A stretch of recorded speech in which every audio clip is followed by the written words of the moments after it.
Good morning. The 56th plenary meeting of the General Assembly is called to order. The Assembly will begin its consideration in a joint debate, agenda item 75, entitled Oceans and the Law of the Sea, and its sub-items A and B. The documentation under these items is listed in the Journal of the United Nations. As one of the proposals has been submitted also under agenda item 13, entitled Integrated and Coordinated Implementation of and Follow-up to the Outcomes of the Major United Nations Conferences and Summits in the Economic, Social and Related Fields, the Assembly will resume its consideration of item 13 as well. I now give a statement as the President of the General Assembly on the item on oceans. Excellencies, the importance of the world's oceans is as vast as the oceans themselves.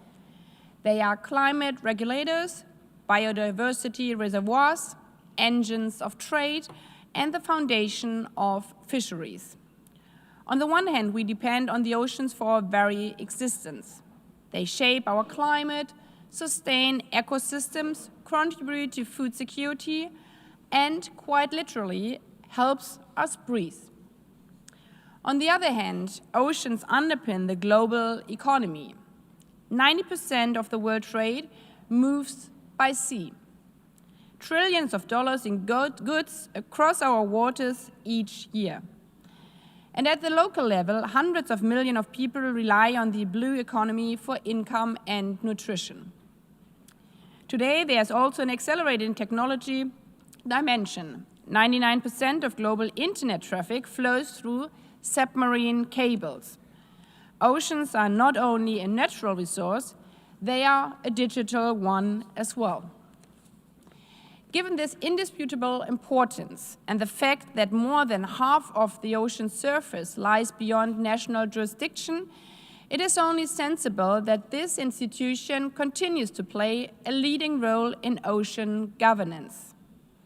That includes the United Nations Convention on the Law of the Sea, the Constitution of the Seas, and the institutions that created the International Seabed Authority, the International Tribunal for the Law of the Sea, and the Commission on the Limits on the Continental Shelf. The Convention is based on a logic of cooperation and multilateralism. Only together can we sustainably manage the oceans and seas. Most recently, the adoption of the Agreement on the Conservation and Sustainable Use of Marine Biological Diversity of Areas Beyond National Jurisdiction in 2023 represented a historic milestone. It is proof that even in fragmented times, we can deliver tangible progress for a common heritage of humankind.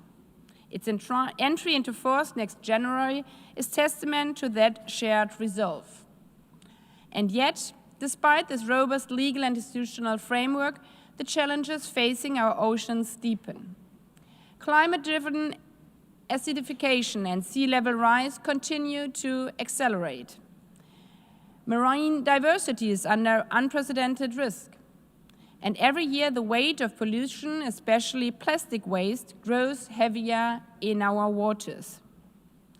These trends are not abstract.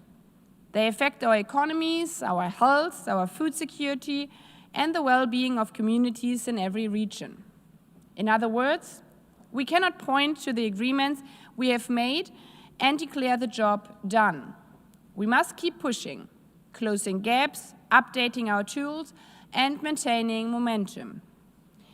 That is why I welcome the Secretary General's report this year, which highlights persistent barriers to sustainable ocean use and underscores the importance of capacity building, technology transfer, and access to finance. These are essential levers to empower all member states to address knowledge and capacity gaps. Excellencies, the third UN Ocean Conference held in June in Nice generated exceptional mobilization in support of SDG 14, which remains the least funded sustainable development goal. We need to build on this momentum today, as well as on the road to the 4th UN Ocean Conference in 2028.